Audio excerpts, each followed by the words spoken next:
의료비 폭증에 대해서 대응을 해야 된다. 그거 답은 있다. 이제 병원이 아닌 집에서 치료를 넘어 돌봄으로 이제 패러다임이 변해야 되고, 오늘 제가 준비한 발표는 재택의료센터와 연계한 가정간호 역할과 발전 방향입니다.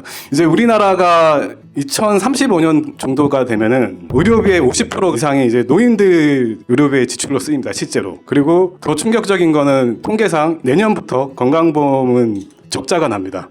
적자가 나고 그 속도가 계속 가파르게 올라갑니다. 그렇기 때문에 이제 보건의료의 패러다임이 치료보다는 예방과 관리, 그리고 병원에서보다는 가정으로 패러다임이 시프트가 돼야 되고, 그게 그냥 하는 얘기가 아니라 현실적인 이야기고, 그 현실적인 거를 많이 좀 느끼시고 더 많은 간호사분들이 지역사회로 좀 투입되기를 간절히 바라는 마음입니다. 그래서 주제를 이제 이 순서대로 할 텐데, 일단은 인구 고령화 의료비 폭증 현황에 대해서 이제 좀 현실적인 지표들과 그런 것들을 보면서 좀 경각심을 가지고 재택의료와 가정간호가 어떤 건지, 그리고 더 중요한 이제 재택의료센터와 가정간호가 연계해서 어떻게 의료비 절감을 가져올 수 있는지, 그리고 이러한 재택의료 가정간호 서비스가 꼭 필요한 이유, 그리고 마지막으로 재택의료센터와 가정간호가 어떻게 발전해야 돼. 이거는 마지막은 그냥 제 생각이니까 편하게 들어주세요. 그래서 저희는 아마 전국에서 재택의료센터가 가정간호랑 이렇게 연계가 제일 잘 되는 의료기관이지 않을까 개인적으로 자부는 하고 있습니다. 그래서 이 보이는 게 이제 우리나라 이제 인구 고령화의 속도입니다. 보시다시피 아주 가파르게 상승을 하고 있거든요. 세계에서 가장 빠르게 지금 고령화가 진행되고 있고, 2025년도에는 드디어 초고령 사회로 진입을 했습니다. 인구의 20%. 그래서 24년도 기준으로는 65세 고령 인구의 비율이 인구 전체의 5분의 1이 됩니다. 그리고 2050년도에는 40%가 초과할 걸로 예상되고 있습니다. 이런 인구 고령화가 어떤 사회적 문제를 가져올 수밖에 없냐면은, 보시다시피 이제 노인 진료비가 50조 원에 육박하게 되고, 건강보험 재정이 가뜩이나 지금 적자인데 노인 인구는 가파르게 늘어났는데 국가에는 돈이 없는 거죠. 그래서 계속 지금 이제 뉴스 보시면 아시겠지만 병상수를 계속 줄이려고 그러고, 아마 병원들 실사도 많이 더 넣을 것 같아요. 그리고 노인 의료비 전체가 의료비에서 차지하는 비중이 44%나 됩니다. 노인 1인당 월 평균 진료비는 약 43만 원으로 전체 평균의 2.6배. 그리고 그것보다 더 이제 생산 인구가 감소하니까 이 부양비가 갈수록 더 증가하겠죠. 근데 보시다시피 이게 추이입니다. 보시면 좀 충격적이실 거예요. 이게 젊을 때는 의료비가 그렇게 많이 안 들다가 대략 한 5, 60대 정도 되면서 폭증을 하죠. 근데 이 폭증하는 비율이 앞으로는 더 늘어난다고, 통계상 피해갈 수 없는 현실적인 문제입니다. 그래서 다시 한번 정리하면 이제 65세 이상 노인 1인당 월 평균 진료비가 42만 원, 82세 이상이 넘어가면은 충격적이게도 연간 530만 원 이상을 쓰게 되죠. 그리고 이런 노인 진료비 총액은 48조. 근데 문제는 이런 노인들을 수용할 수 있는 요양병원이나 요양시설은 공급에는 한계가 있다는 거죠. 그리고 그거를 또 공급을 늘려서도 안 되고, 이런 의료비를 다 입원시켜서 관리를 한다? 그거는 현실적으로 우리나라가 말이 안 되는 겁니다. 그래서 이거를 간략하게 좀 정리를 해봤는데, 보시면은 요양시설 입소 필요한 노인은 이제 장기요양 1, 2등급으로 기준을 삼았어요. 그러면 해가 갈수록 이렇게 증가하는데, 요양원이나 요양병원 같은 요양시설 수용 가능 인원은 그거를 감당해내지 못해요. 지금 그리고 추세도 요양병원은 계속 줄어들고 있고, 요양원은 이렇게 늘어나고 있는 추세긴 한데, 요양원 같은 경우는 늘어나는데도 좀 한계가 있습니다. 어찌됐든 이제 집단 수용 시설은 계속 늘어나는데 한계가 있다 보니까 요 옆에 그래프를 보시면 이제 시설 부족분이 계속 갈수록 늘어날 수밖에 없는 거죠. 그렇기 때문에 이제 공급 부족의 문제가 생깁니다. 2030년부터는 요양시설 부족분이 29만 명 이상으로 증가하고, 2040년부터는 63명 이상이 부족할 전망입니다. 근데 노인들은 80%가 자택에서 생활하면서 노인 돌봄 서비스를 받기를 원하세요. 그러니까 가정에서의 돌봄이 필요한데 또 노인들도 그러길 원하는데, 그러니까 갈수록 이제 의료의 패러다임이 변해야 된다는 거죠. 그러니까 재택으로는 의사, 간호사, 사회복지사가 한 달에 한두 번씩 방문해서 코디네이터 역할도 하면서 만성질환 관리도 하면서 또 중증으로 이완됐을 경우는, 저희는 이제 가정간호랑 연계하고 있는데, 꼭 뭐 가정간호가 아니더라도 중증으로 이완됐을 때 병원으로 보내지 않고 그 센터 내에서 관리할 수 있도록 앞으로 가야 된다는 거죠. 그러니까 이런 거는 국가적인 홍보도 좀 필요하다 봐요. 그러니까 우리 부모님이 아파도 병원 안 가도 재택으로나 가정간호를 이용하면은 집에서 충분한 입원을 대체할 만한 서비스를 받을 수 있겠구나, 이런 거에 대한 국가적인 홍보도 필요하다는 거죠. 그러면서 인프라도 확충을 해줘야 되는 거고, 그러지 않으면 이게 앞으로는 답이 없습니다. 그래서 이제 어떤 식으로 연계가 되냐, 이제 초기에 이제 의사, 간호사, 재택의료 팀이 방문을 해서 그 환자에 대한 평가를 합니다. 그래서 뭐 기본적인 건강 상태, 가정 환경, 그리고 연계될 수 있는 지자체 돌봄 자원도 이제 평가를 해서 실제로 저희는 다 이렇게 이루어지고 있거든요. 그래서 이렇게 개인 맞춤별 재택의료 계획 수립하고 그 다음부터 이제 그 환자 상태에 맞춰 가지고 의사는 월 1회, 재택 간호사는 월 2회 정기적으로 방문하면서 만성 질환자를 관리하고 상태를 모니터링합니다. 그분들이 이제 상태 악화가 되게 되면은 가정 전문 간호 센터로 연계해서 가정 간호 부장님들이 방문해서 정맥 주사라든지 상처 치료, 도뇨관, 욕창 꾸준한 데일리 방문이 필요한 그런 치료들은 가정 간호로 연계해서 관리를 지금 하고 있습니다. 그래서 이러한 재택의료 센터와 가정 간호 연계 모델이 입원을 대체할 수 있을 정도의 효과가 있고 이러한 의료비 절감 효과도 분명히 있다고 통계상으로 나오고 있고 2차 질환 예방 효과도 50% 이상 있고 무엇보다 대상자분들 만족감이 저희가 3개월에 한 번씩 평가를 해보고 있는데 여기는 80% 이상이라 되는데 한 90% 이상 대부분 보호자도 그렇고 대상자분도 크게 만족해하면서 서비스를 지금 받고 있습니다.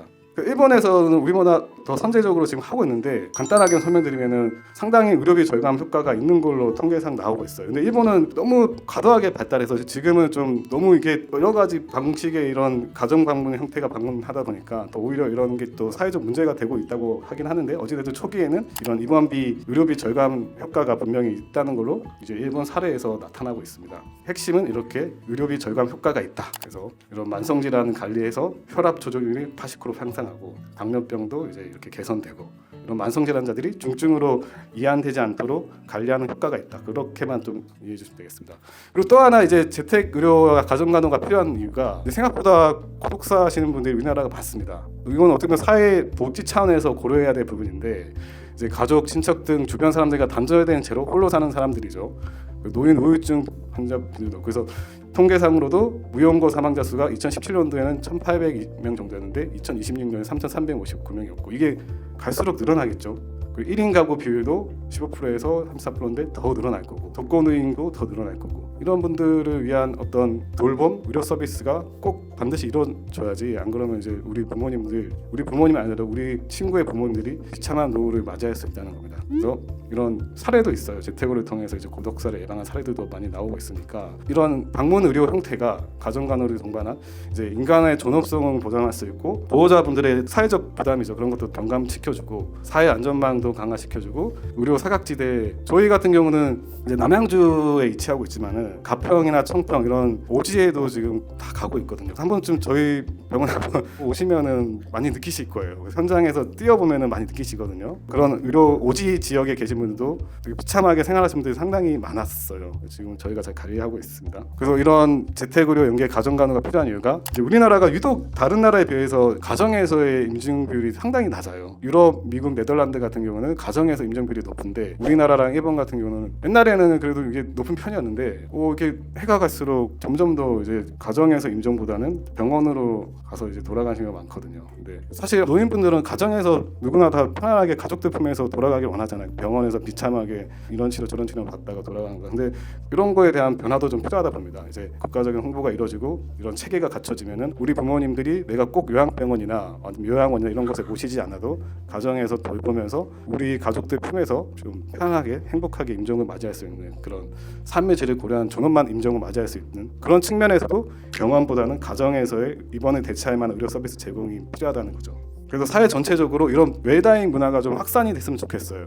근데 물론 당연히 체계가 갖춰지고 나서 이런 게 확산이 돼야겠죠. 신청해도 되지도 않는데 뭐 하면 안 되니까 저희가 노력해서 가정에서 입원 대체 의료 서비스를 제공할 수 있는 환경을 만들어 놓고 사회 전체적으로 홍보를 해서 우리 이제 가정에서도 편안하게 죽을 수 있는 인정할 수 있는 그런 문화를 만들어 나가야지 복지 차원에서도 좋고 또 그렇게 돼야만 하고 앞서 봤던 통계를 봤을 때는 그래서 이제 이 발전 방향은 제가 간단하게 그냥 제 생각을 좀 정리한 겁니다. 그래서 그냥 좀 간단하게 좀 넘어갈게요. 디지털 헬스케어 저도 이거는 꼭 도입이 돼야 된다 봅니다. 저희도 사실 이거를 해보려고 했거든요. 저희 같은 경우는 이제 입원시도 있기 때문에 뭐 이렇게 뭐 팔찌를 차가지고 뭐 이렇게 바이탈 체크해서 이상 있으면은 입원시 통해서 저한테 연락 오면 제가 막 하려는데 이게 사비로 하려니까 돈이 그 팔찌 하나가 엄청 비싸더라고요. 근데 그런 거를 국가에서 좀 하면은 좀 싸게 될 것 같은데 그래서 그런 디지털로 이제 모니터링 할 수 있게 해서 뭐 응급 상황에서 이제 24시간 대응이 가능한 그런 체계가 아직은 힘들어요. 아직 힘들지만은 그 궁극적으로는 그런 체계로 가야지 의료비가 대폭 줄어드는 효과가 있지 않을까. 요새는 또 AI가 발전해가지고 AI도 접목해가지고 꼭 이렇게 관리하는 게 좀 꼭 필요하다 봅니다. 이제 마지막 결론 결국은 이제 우리가 의료비 폭증에 대해서 대응을 해야 된다. 그거 답은 가정에 있다. 가정에 질 좋은 의료 서비스 제공하는 게 있고, 그거를 주도적으로 해야 될 분들은 재택의료 원장님들과 간호사분들이 주도적으로 하셔야 된다. 그래서 고독사를 최대한 방지하고 가정에서 임종할 수 있는 비율을 높이는 이런 삶의 질을 향상시키고, 그리고 또 이러한 것들이 지속 가능할 수 있도록 국가적인 제도적인 지원이 필요하고, 또 저는 그렇게 생각해요. 무분별한 공급은 이루어져서는 안 돼요. 그러니까 재택의료 센터가 됐든 가정간호 됐든, 지금 물론 지역사회 가정간호사 많이 부족한 건 사실이지만은 이게 무분별하게 뭐 시범사업이라는 명목하에 다 열려버리고 누구나 다 신청할 수 있게 돼버리면은 이것 또한 또 의료비 지출이 많거든요. 그래서 재택의료 센터나 가정간호는 엄격히 국가에서 관리를 하면서 그 대상자를 엄격히 제한해서 돌봄이 필요하고 의료 서비스가 필요해서 의료비 지출이 크실 분들을 한해서만 제공을 해야 된다. 그래야지만 이제 지속 가능하다 보거든요. 그런 건 이제 국가적인 차원에서 실사를 통해서든 제도적인 걸 통해서든 관리를 꼭 해야 된다 생각합니다. 아무튼 이제 병원이 아닌 집에서 치료를 넘어 돌봄으로 이제 패러다임이 변해야 되고, 이미 우리는 소용돌이에 빠져 있어요. 이거는 피해갈 수 없는 흐름이고, 그거를 여기 계신 분들이 주도적으로 좀 해 나가야 합니다. 제 발표는 여기까지 마치겠습니다. 네.